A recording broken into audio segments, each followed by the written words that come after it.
তুরস্ক বা তুর্কি ৭,৮৩,৩৫৬ বর্গ কিলোমিটার আয়তনের দেশটির সরকারি নাম প্রজাতন্ত্রী তুরস্ক।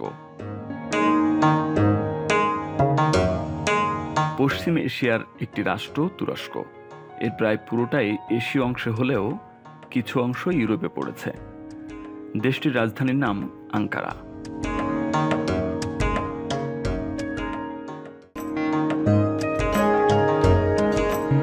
তুরস্কের বর্তমান রাষ্ট্রপতি রিসেপ তাইয়েপ এরদোয়ান। বলা হচ্ছে তিনি ওসমানীয় সাম্রাজ্যের তথা অটোমান সাম্রাজ্যের নওজোয়ান।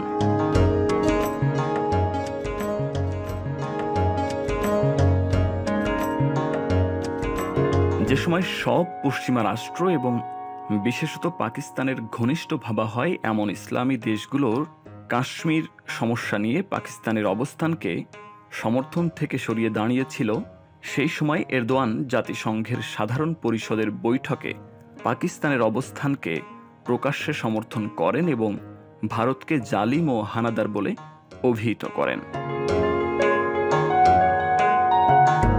সিরিয়াতে তুরস্ক যে নীতি অবলম্বন করেছে তার কারণে আমেরিকার মতো দেশকে কুর্দিদের সহায়তা থেকে পিছু হটতে হয়েছে এবং তুরস্ক এই অঞ্চলে সামরিক শক্তির দিক দিয়ে প্রভাব বিস্তারে সফল হয়েছে।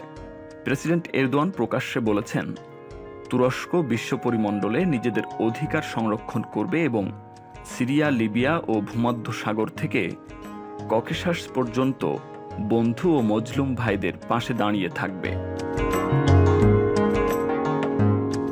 ইসরায়েল, গ্রিস, সাইপ্রাস, ইতালি ও মিশর দেশগুলোর পক্ষ থেকে তুরস্ককে একা করে দেয় তুরস্ক তার জবাবসূচক কার্যক্রম শুরু করেছে এবং লিবিয়ার সাংবিধানিক সরকারের সাথে চুক্তি করে সাইপ্রাসের উন্মুক্ত সমুদ্রে গ্রিসের জন্য সংকট সৃষ্টি করে দিয়েছে। যদিও এই সময় ফ্রান্সের প্রেসিডেন্ট ইমানুয়েল ম্যাক্রো মধ্যপ্রাচ্যে নিজের আধিপত্য বিস্তারের জন্য দৌড়ঝাঁপ শুরু করেন, কিন্তু তুরস্ক লিবিয়াতে তার অবস্থান সুদৃঢ় করে ম্যাক্রোকে পিছু হটতে বাধ্য করেছে। এরদোয়ান ফ্রান্সের প্রেসিডেন্ট ম্যাক্রোর ইসলাম বিদ্বেষী মনোভাব অবলম্বনের উপরও কঠোর সমালোচনা করেছেন। ব্যঙ্গাত্মক কার্টুন প্রদর্শনীকে এক ব্যাধি ও হীন মানসিকতার প্রতিচ্ছবি অভিহিত করে তাকে মানসিক রোগী আখ্যায়িত করেছেন। ফ্রান্স প্রেসিডেন্ট এরদোয়ানের এ বক্তব্যের পর তুরস্ক থেকে তাদের রাষ্ট্রদূত প্রত্যাহার করে নেয়।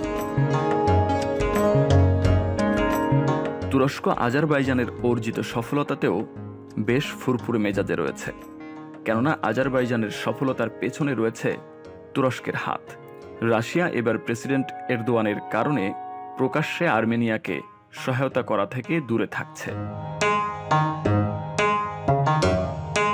আর রাশিয়ার এই মনোভাব আজারবাইজানের জন্য সফলতার দরজা খুলে দিয়েছে।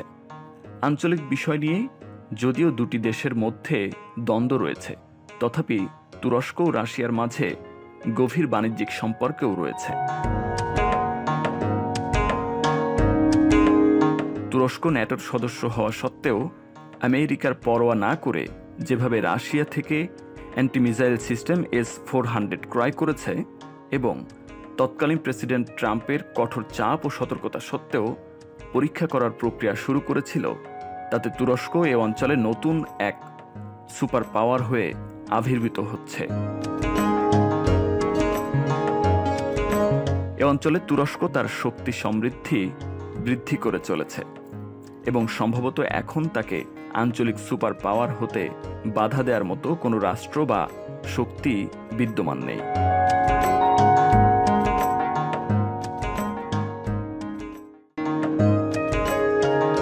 ওআইসির বিকল্প বৈঠক করে নিজেকে মুসলিম বিশ্বের নেতা হিসেবে দেখাতে চাইছেন। রাশিয়ার সঙ্গে চুক্তি করে ইউরোপের সঙ্গে দর কষাকষির পথ তৈরি করছেন এরদোয়ান। তুরস্কের নতুন অবস্থান নিয়ে দেশের বাইরে যেমন সক্রিয় এরদোয়ান, দেশের ভেতরে ততটাই কঠোর তিনি। তুরস্ক সরাসরি কোনো দেশকে দখল করছে না, তবে কৌশলে বিভিন্ন দেশকে কবজা করে ফেলছে।